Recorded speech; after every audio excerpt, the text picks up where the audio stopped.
संजय बंडू जाधव यांनी गद्दारी केली।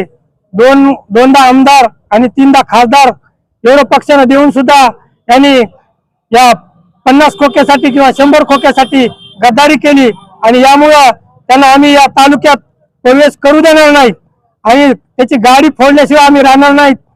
तर परभणी जिल्ह्यातील विविध तालुक्यात खासदार त्या तालुक्यात न जाता या ठिकाणी 3 टर्न या ठिकाणी खासदार झाले। हे कार्यकर्त्याची एक ताकद होती, आज कुठं कमकुवत झाली का, काय वाटतंय तुम्हाला? गेल्या जवळपास 25 वर्षापासून या खासदारांना शिवसेनेनं मोठी संधी दिली आहे। एका सर्वसामान्य शिवसैनिक असणाऱ्या कार्यकर्त्याला त्याच शिवसेनेनं नगरसेवक केलं, 2दा आमदार केलं, 3दा खासदार केलं।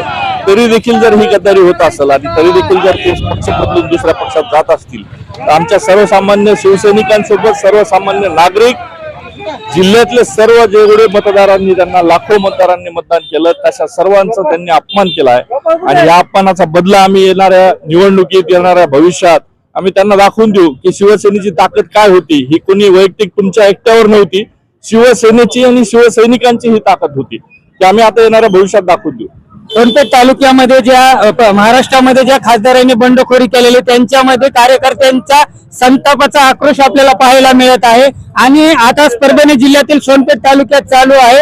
हेच परिणाम आपल्याला महाराष्ट्रातील जे जे खासदारांनी बंडखोरी केली बघण्यात येणार आहे। आपल्या सोबत कार्यकर्ते जोडलेले काय सांगणार आहेत? मुस्लिम समाजाने महायुतीचा उमेदवार म्हणून एक विश्वास दाखवला होता, मुस्लिम समाजाचा या ठिकाणी विश्वासघात केलेला आहे आणि आपल्यासारख्या कार्यकर्त्याचा या ठिकाणी विश्वासघात, यावर काय मत आहे तुमचं? सर्व परभणी जिल्ह्यातल्या लोकांचा, महाविकास आघाडी, काँग्रेस, राष्ट्रवादी, शिवसेना यांनी सर्वांनी मिळून निवडून दिल्यामुळे न कोणाचा रुपया घेतल्याने किंवा काय न करता गेली 25-30 वर्ष झाले पद भोगतो जिल्हा परिषद, जिल्ह्याचा खासदार आणि 15-10 वर्ष आमदार यांच्याकडे गाडी काळी पिवळी होती हे आम्हाला सर्व जनतेला माहित आहे। यांना उद्धव साहेबांनी, बाळासाहेबांनी एवढं मोठं करून सुद्धा एवढा बैमान झालेत हे, त्यांना येणाऱ्या काळामध्ये परभणी जिल्ह्यातली जनता त्यांना त्यांचा धडा शिकवल्याशिवाय राहणार नाही।